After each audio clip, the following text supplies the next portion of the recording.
Ternary operator क्या होता है? इफ एल्स को कंसाइज फॉर्म को लिखने में काम आते हैं। मतलब एक इफ एल्स की स्टेटमेंट है, उसको कंसाइज का मतलब क्या होता है? कंसाइज शॉर्ट कर देना। तो इफ एल्स को शॉर्टकट फॉर्म में लिखने में काम आते हैं।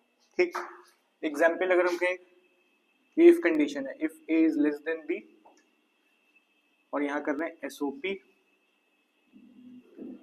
कैपिटल ए प्रिंट कर रहे हैं, सही है, वरना एल्स में जाके एसओपी कैपिटल बी प्रिंट कर रहे हैं।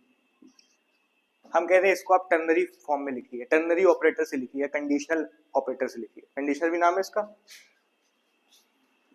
क्या आता है इसके अंदर? एक क्वेश्चन मार्क और एक ये। ठीक, इसको तुम एज अ लेके चलना कि ये इफ है। एग्जाम्पल के लिए क्या लेके चलेंगे? इफ है। ठीक है, तो ये हमारी इफ की कंडीशन है, ये इफ की कंडीशन है। सबसे पहले क्या लगाएं?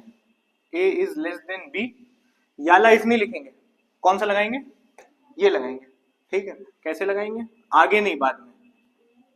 ठीक, इसके बाद इसमें क्या प्रिंट करना है? ए प्रिंट करना है, एसओपी मत लगाना, पर डायरेक्ट लिख देना। अगर ये इफ ट्रू हुआ तो हमें क्या प्रिंट करना है? डबल कोट्स में ए। ठीक, इसको लेके चलना एज अ एल्स। इसको इफ माने थे तो इसको एज अ एल्स लेके चलना। तो दो डॉट लगाई, एल्स लग गया, और एल्स में क्या करना है? एंड होगा तो सेमीकोलन लगेगा। कोई ब्रैकेट नहीं, काहे में ब्रैकेट? नहीं नहीं, बस ठीक है इतना, सही है। फिर से जो कंडीशन थी इसकी हमारी, वो लगाई, क्वेश्चन मार्क लगाया। ठीक, जो इसमें काम करना था वो किया, प्रिंट करना था। अभी एसओपी वाला है, वेरिएबल्स जब आएंगे वो अलग होगा, मतलब यहाँ कुछ स्टोर कर रहे होगे, वो अभी बाद के क्वेश्चन में देखेंगे। एसओपी है तो डायरेक्ट बस। ठीक, एल्स लगाए, दो डॉट लगाए, बी।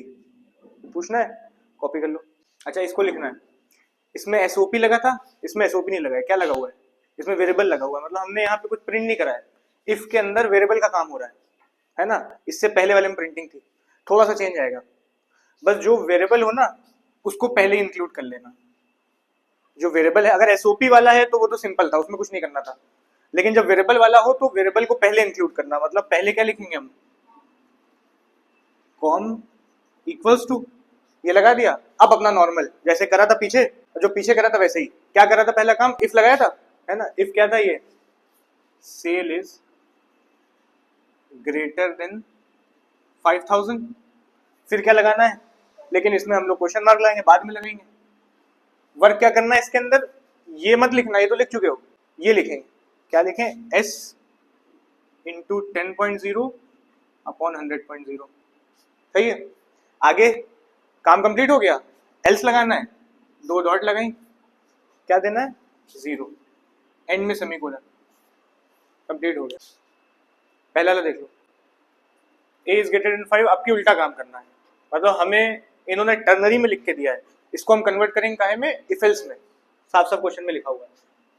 ये क्या है? हमारी इफ की कंडीशन है।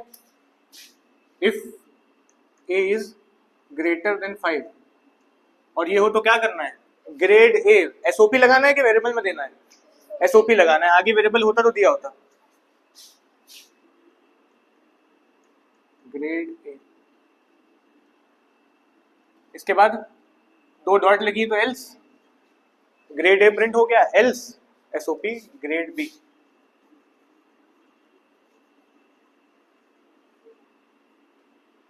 सही है, सिंपल है। इफ की कंडीशन, उसके अंदर का वर्क, एल्स उसके अंदर का वर्क, खत्म हो गया। याला देखें क्या लिखा हुआ है? सी इक्वल्स टू, क्या एसओपी वाला है या वेरिएबल वाला है? सी इक्वल्स टू, इफ लगा हुआ है, पहले वेरिएबल लिखा है इसके अंदर, हम नहीं यूज करेंगे। हम पहले क्या लगाएंगे? इफ लगाएंगे। If A is greater then 5, सही है। इसके अंदर वर्क क्या करना है? सिंगल कोट्स में ए, मतलब हमें सी को क्या दे देना है? ए। सही है, सिंगल कोट है, सिंगल कोट लगाना। ये मतलब सी हमारा कैर टाइप का होगा, ऊपर डिक्लेयर होगा, या यही दिया हो तो ऐसे लिख, मान लो ऐसे दिया होता क्वेश्चन में कैर सी, तो हम यहाँ क्या लिख देते? कैर सी। तो पूछना है, अभी तो नहीं दिया फिलहाल के लिए, तो डायरेक्ट जो दिया वो कर दो बस। इसका ब्रैकेट खोला था, यहाँ बंद हो गया। फिर क्या लगा हुआ है? एल्स, ब्रैकेट खोला, अब क्या देना है? बी देना है। किसको देना होगा? उसी सी को, भले ही यहाँ लगाया लेकिन उसी को देना है। सी इक्वल्स टू बी, एल्स का ब्रैकेट बंद, कंप्लीट हो गया। और इफ एल्स के ब्रैकेट ना खोलो तब भी चल जाएगा, वन लाइन का वर्क है ना, काम हो जाएगा। ये हो गया हमारा सेकंड सोल्यूशन। थर्ड देखो, पहले तो दिया स्ट्रिंग ग्रेड मतलब वेरिएबल वाला है, एसओपी का काम तो नहीं इसके अंदर, सीधे क्या दी हुई है, कंडीशन दी हुई है, marks is greater than equals to 90, तो कंडीशन लगा दें, if marks greater than equals to 90, सही है। इसके बाद ये ए दिया हुआ है इसके अंदर, तो मतलब हमें वेरिएबल को क्या देना है, स्ट्रिंग ग्रेड नाम का वेरिएबल लेना, उसको क्या देना है, ए देना है। ब्रैकेट हम खोल नहीं रहे, डायरेक्ट कर रहे हैं, string grade equals to, double quotes लगे, डबल कोट्स में देना। तो पूछना इसमें, यहां तक के काम हो गया, लगा हुआ है एल्स, लेकिन उसके साथ भी कंडीशन है, अभी पीछे करा कोई कंडीशन नहीं थी, एल्स के साथ भी कंडीशन है और इफ भी लगा है, तो मतलब ये क्या है, ये एल्स इफ है, तो समझ में आ रहा है। तो यहाँ क्या लगाया जाए, एल्स इफ और marks is greater than equals to 80। अब क्या करना है, बी देना है, किसको देना है, एसओपी में दे या वेरिएबल को दे, इसी वेरिएबल, ये जो आगे वेरिएबल लगा था इसी वेरिएबल को दीजिए, समझ में आ रहा है, string grade equals to B, सही है, ऐसा समझ में आ रहा है। इसके बाद लास्ट क्या, यहां तक काम हो गया है, यहां तक हो गया पूरा, एल्स लगा हुआ है, अब आखिरी है, कंडीशन भी नहीं है इसके साथ, तो मतलब क्या है, else string grade equals to C semicolon, काम कंप्लीट हो गया पूरा। ये पूरा हमने यहाँ पे मल्टीपल इफ्स थी, है ना, ये पूरा हमने कन्वर्ट कर दिया टर्नरी में, इससे इसमें भी आएगा, इससे इसमें भी आएगा, ये पूरा कंप्लीट हो गया। देखिए क्वेश्चन 1 कह रहा है ए के पास 63 है, बी के बाद 36 है, और यहाँ लिखा है boolean x equals to a is greater than b if, और उसका वर्क है ए, एल्स उसका वर्क है बी, सही है। फिर लिया एंटी वाई, ये दिया हुआ है, ये पूरा क्वेश्चन का ही पार्ट है यहाँ तक। इसके बाद लिखा है find error and give value of x and y, कह रहे एरर ढूंढो इसके अंदर और एक्स और वाई की वैल्यू दो। सबसे पहला एरर दिख रहा है इसके अंदर, कोई किसी को लग रहा है कोई एरर है इसके अंदर, इस क्वेश्चन में ये एरर है, कोई नजर आ रहा है, हाँ बूलियन तो मैं दिख रहा है, नहीं नजर आ रहा, हाँ किसी को लग रहा है बूलियन वाला ही एरर है।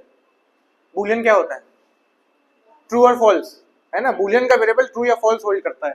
इन्होंने बूलियन एक्स को ए और बी की वैल्यू दे दी है, या तो यहां बूलियन ना हो या फिर यहां ए और बी ना हो, ठीक है, ए और बी की जगह क्या हो, ट्रू या फॉल्स हो, ठीक है। तो हम यहां क्या कर देंगे, ट्रू या फॉल्स, पहला एरर मिल गया तो इसको करेक्ट कर लें, boolean x is equals to a is greater than b, यहाँ क्या लगा दें, ट्रू एल्स फॉल्स। पूछना है और ना रहा है। अब निकालें x और y की वैल्यू, पहले x की निकाल लें, इससे हम एग्जीक्यूशन चलाते हैं, ड्राई रन करना है टाइप ऑफ, ठीक है। a की वैल्यू 60 है, b की 36 है, चेक हुआ क्या a ग्रेटर देन b है, कंडीशन क्या होगी, ट्रू होगी, और अगर ट्रू हुई तो क्या आ जाएगा, तो x में आंसर क्या आया, ट्रू। पूछना है। इसके बाद सेकंड, इसको y x की वैल्यू निकाल दी, दूसरी चीज कह रहे थे y की वैल्यू फाइंड करो, y की निकाल लेते हैं, इसी को एग्जीक्यूट कर दो यहीं पे, a is less then b, condition क्या हुई, ट्रू हुई या फॉल्स हुई, a में हमारे 63 है, b में हमारे 36 है, यहाँ 63 मान लो, यहाँ पे 36 मान लो, कंडीशन ट्रू है या फॉल्स है, फॉल्स है, और अगर फॉल्स हुई तो ये इफ का वर्क है, ये काम होगा, फिर क्या होगा, है ना, एल्स का काम होगा, b के अंदर क्या है 36, y में क्या आ जाएगा 36, y इक्वल्स टू 36। तो पूछना है एग्जाम में, एक जो पीछे कराया वो आता है या तो ये आता है, टर्नरी पे यही क्वेश्चन है दो, ठीक। इसको देखें, इसके बाद सोल्यूशन 2,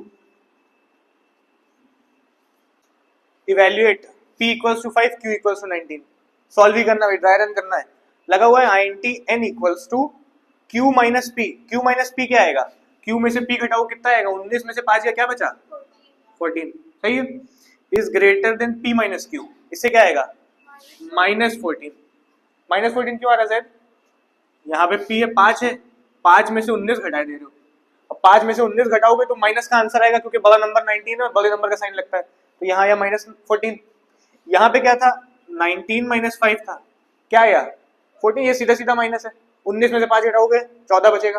कुछ पूछना है? कंडीशन क्या हो रही है, ट्रू या फॉल्स? ये इफ का पूरा पार्ट है यहाँ से यहाँ तक, यहाँ से देखो तो ये कंडीशन हमारी, कंडीशन क्या हो रही है, ट्रू या फॉल्स? आजाद ट्रू हो रही है, ट्रू हो रही है, क्या वर्क होगा, ये वर्क होगा। अगर फॉल्स होती तो क्या वर्क होता, ये वर्क होता, पर अभी ये वर्क होगा। Q माइनस पी क्या आएगा, Q माइनस पी 14, n में क्या आ गया